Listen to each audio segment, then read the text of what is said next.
বিসমিল্লাহির রহমানির রহিম। হে সমস্ত জগতবাসী, হে সমস্ত মুসল্লিগণ, হে সমস্ত পরহেজগারগণ, হে সমস্ত সাধারণ ব্যক্তিগণ, আজ আমি আপনাদের সামনে আরও একটি আলোচনা নিয়ে আসলাম। সে আলোচনাটি অবশ্যই খেয়াল করে শুনবেন, আর অবশ্যই আমরা বিভিন্ন বিপদ কাটিয়ে উঠতে পারবো। তো একটি বিপদ হলো, দেখেন, গ্রামে হোক শহরে হোক একটা যন্ত্রণায় মানুষ ভোগে। যারা ভোগেছে তারা জানে এই ভোগান্তি যে কত খারাপ। দেখবেন, আপনি যদি কোনো টিনের ঘরের মধ্যে বসবাস করেন, তখন টিনের ঘরের আশেপাশে কোনো মানুষ নেই, কিন্তু ঘর থেকে বের হলে কাউকে দেখা যায় না। কিন্তু দেখা যায় কি, যে ঘরের চালের মধ্যে কে জানি ঢিল মারে, ইটের কণা দিয়ে ঢিল মারে, দাম ধুম আওয়াজ হয়, কিন্তু উপরে উঠলে দেখা যায় কেউ নেই, এবং ডাইনে বাঁয়ে দেখা যায় কেউ নেই। তো এখন সেই মানুষটি আতঙ্ক যে কোনো মানুষ কি দূর থেকে ঢিল মারে কিনা। এখন এটা চেক করা হলো যে দূরে কোনো মানুষ নেই, তাহলে এই ঢিল কে মারতেছে, কে এসব করতেছে। তখন অনেক খোঁজার পরে কোনো মানুষের হদিশ নেই। তখন কি করবে, তখন একজন ওরকম অভিজ্ঞ মানুষের কাছে যখন গেলেন, তখন তিনি বললেন যে আপনার চালের মধ্যে যখন ঢিল পড়ে এবং শব্দ হয়, খুব বিকট শব্দ হয়, এই শব্দ কি আপনি একাই পান না অন্য কেউ পায়? আপনি কি কখনো এটা ট্রাই করে দেখেছেন? কয় না, তো এরকম ট্রাই করিনি।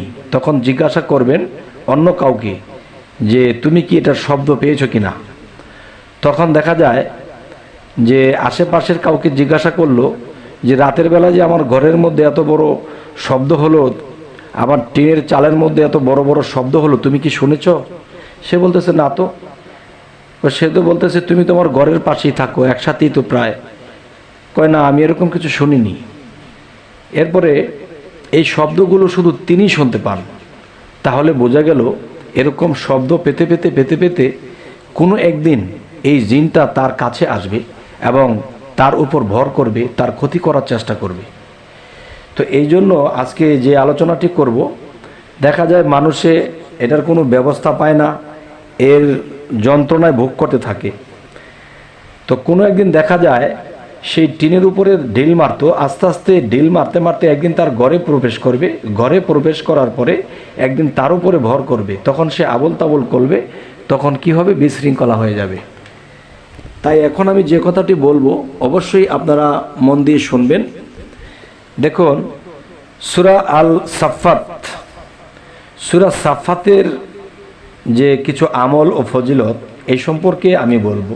দেখুন, এই সূরা সাফফাত, এই সূরাটি যদি কেউ ঘরের মধ্যে বসে খুব উচ্চ সুরে পড়ে, তখন কি হবে যে তার এই উচ্চ সুরে পড়লে এই পড়ার শব্দটা যতটুকু দূর পর্যন্ত যাবে, অতটুকু দূর পর্যন্ত কোনো ভূত পেত বা কোনো খারাপ আত্মা বা কোনো জিন জাতি তার ঘরের আশেপাশে আসবে না, এবং তার কাছ থেকে তো দূরে থাকবেই, তার ঘরের আশেপাশেও আসবে না। আচ্ছা, তাহলে এই যে কথাগুলো, এই কথাগুলো কিন্তু আমার নয় এবং আমার কোনো শক্তিতে নয়। এটা হলো সূরা সাফফাতের গুণ। এই গুণে মানুষ এই উপকারগুলো পেয়ে থাকে। 7 বার যদি কেউ পাঠ করে, সে যদি অভাবী থাকে, সে তার অভাব দূর হবে এবং তার রোজগার বৃদ্ধি পাবে। এ হলো এটার একটা গুণ। আরেকটা গুণ হলো শত্রুর উপর জয়লাভ করবে। এই সূরাটি 7 বার পাঠ করলে প্রতিদিন সে যে কোনো শত্রুর উপরে জয়লাভ করবে।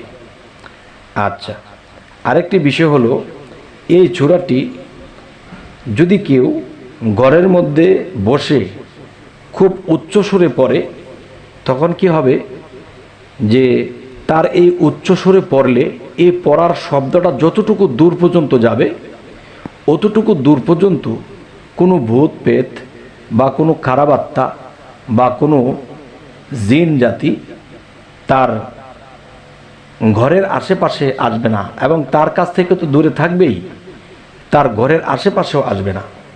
আচ্ছা, তাহলে এই যে কথাগুলো, এই কথাগুলো কিন্তু আমার নয় এবং আমার কোনো শক্তিতে নয়, এটা হলো সূরা সাফফাতের গুণ। এই গুণে মানুষ এই উপকারগুলো পেয়ে থাকে। আচ্ছা, আরও একটি বিষয়ে আমি আপনাদের সাথে আলোচনা করব, সেটি হলো সূরা সোয়াদ, সূরা সোয়াদের আমল ও ফজিলত। আচ্ছা, সূরা সোয়াদের আমল ফজিলত নিয়ে যে আলোচনাটি করব অবশ্যই খেয়াল করে শুনবেন। অনেকের মনে থাকতে নাও পারে, প্রত্যেকটাই লিখে রাখবেন, টেনে টেনে দরকার হয় পিছনে ব্যাক করে ভিডিওটি টেনে আবার শুনে আবার লিখে নিন। অবশ্যই জীবন চলার পথে এগুলো খুবই দরকার, কাজে লাগবে। সূরা সোয়াদ এর আমল ও ফজিলত। এই সূরা 7 বার পাঠ করে চোখে মুখে ও শরীরে ফুঁক দিলে বদ নজরের ক্রিয়া, কষ্ট এগুলা কেটে যাবে এবং আবার 7 বার পাঠ করে দুশমন হতে নিরাপদ থাকবে এবং চক্ষু বেদনা থাকলে তা থেকেও উপকার পাবে। যদি কারো চোখের মধ্যে বেদনা হয়, দেখা যায় গ্রামে গঞ্জে হলে দেখা যায় ডাক্তার অনেক দূরে, ডাক্তার পর্যন্ত পৌঁছাতে পৌঁছাতে তার অসহ্য, তখনই এই সূরা সোয়াদ পড়ে যদি কেউ নিজের চোখে মুখে, যেমন নিজের হাতের মধ্যে ফু দিয়ে চোখের মধ্যে ডলে মুছে দেবে, ইনশাআল্লাহ। আরেকটি জিনিস হলো, এই কাজটিও করা যায়, যদি কেউ এই সূরা সোয়াদ পড়ে পানিতে ফু দিয়ে সেই পানিটা চোখে যদি ছিটা দেয়, ইনশাআল্লাহ ব্যথামুক্ত হবে। তবে হে জগতবাসী, আমি চাইছি কি, এই সমস্ত জগতের মানুষ আমার এই চ্যানেলটি দেখে শুনে যেন তারা নিজেরা উপকৃত হতে পারে। আচ্ছা, আমি এই কথাগুলো আবার বলছি, আমি আবার বলছি, সূরা সোয়াদ এর আমল ও ফজিলত। এ সূরা 7 বার পাঠ করে চোখে ফু দিলে ইনশাআল্লাহ ব্যথামুক্ত হবে। সূরা সোয়াদ এর আমল ও ফজিলত। এ সূরা 7 বার পাঠ করে চোখে ফু দিলে, চোখের মধ্যে যখন ফু দেওয়া হবে, যদি কারো চোখ ব্যথা কিংবা চোখে যন্ত্রণা বা চোখের পাওয়ার কম কম লাগছে, তখন তার চোখ ঠিক হয়ে যাবে ইনশাআল্লাহ।